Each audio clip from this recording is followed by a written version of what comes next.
Ipob foolishness. We don't want Biafra anymore, Igbo says.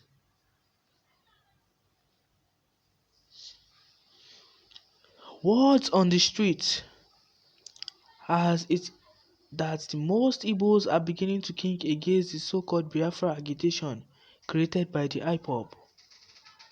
In their words, Ipob has lost directions.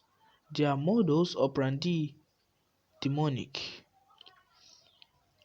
Igbos can't trade in peace anymore because some of the jobless literate have hijacked the struggle. Worse is that those steering the wrong route of the struggle, majority are based outside the southeast and have their businesses far away from Ipob troubles and destruction. But what happens to the common man who gets his wages on daily? The tomato sellers, the artisans, the wheelbarrow pushers in the marketplaces, etc. What then will become of them? Igbos are beginning to lament on the increase in crime rates in the region due to the incessant sit-at-homes, which has led to massive hunger and poverty. On the part of the South-South, the region isn't surprised seeing how the leadership of Ipob has turned the region into chaos. Reason why they outrightly rejected the inclusion of their state into Biafra territory. Lucky, aren't they? Big businesses will decide to come back to the region as a result of the governor's Akuro-Olo campaign are beginning to bite their tongues in heavy regret. This is due to the destruction of the businesses created by the Ipob decrees. For those who don't know, the meaning of the quoted words, bring the wealth home, bring your expertise back home, develop the eastern region as well. Now, do we say the initiative is in the mud already? General body language of the people says that they are no longer in support of the Ipob leadership and may soon clamping down on them if care isn't taken.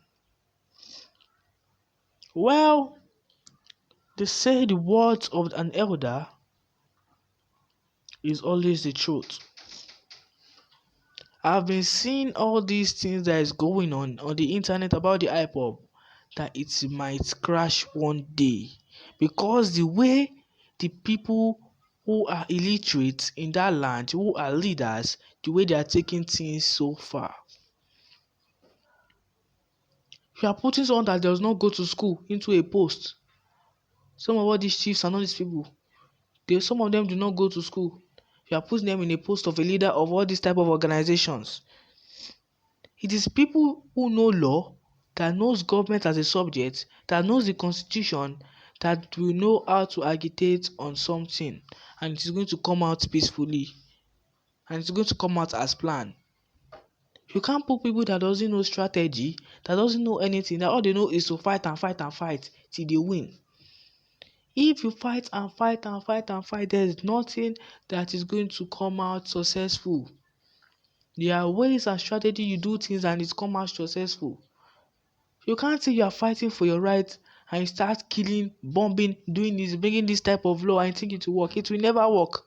It will just be a waste of time. Now the people that you are fighting for now are no longer in support of what you are doing. They are now turning their back now. They are like, they don't want it anymore. Because it has caused a lot of things. The people they are fighting for are still the same people that are telling to sit at home. They should not work. How do they want to eat? Are you giving them money for food? Are you the one taking care of them? You, the people that are the ones that are fighting for something, you that are helping your people. You are there, you are living in a mansion, eating good rice. Why most people are out there suffering? They are out there. Most people they eat on the money they make daily. You say sit at home. Now some bunch of illiterates that do not know anything are now enforcing it that anybody that come out, they will start killing.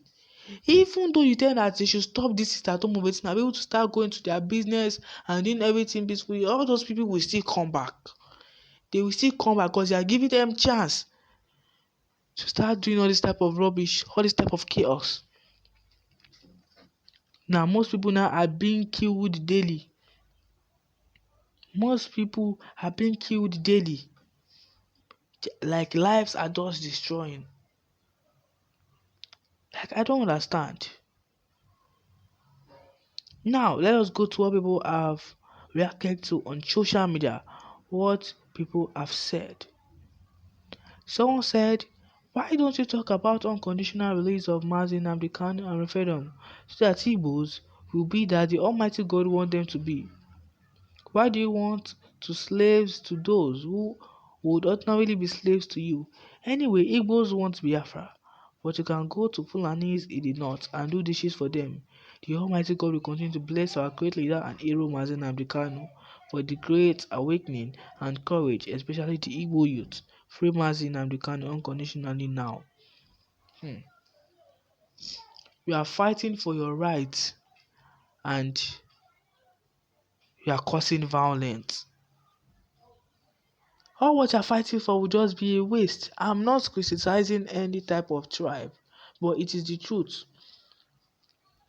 We've watched films like when they want to do something strategy, they will not tell you that they are fighting against this thing. It will be in a secret way. All their secret will not be told to the public.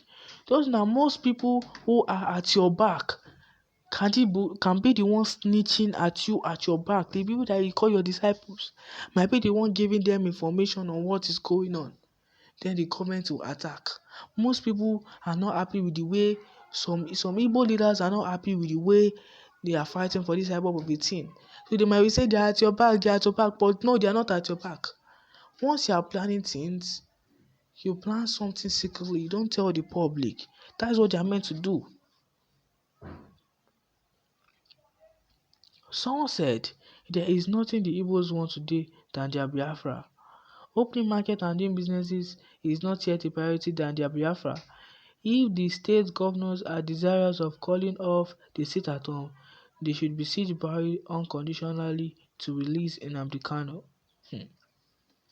Well, I don't know what is going on about the arrest of Nnamdi Kanu. Nigerians, they want benefits from every state, the government. That's why they've not given the Igbo their freedom because of, we have a lot of benefits. Now, once the peradventure give the freedom, Nigeria, there might be war in Nigeria. There might be war because some people might want to be claiming that in the north I have this, in the north I have this. How you want to bring back all what you have in the north back to the south? How you want to bring back all you have in the south back to the north? Those who are living in the north. So there are a lot of strategies we need to do. We shouldn't cause violence if we are fighting for our rights. We fight our rights in a wise manner.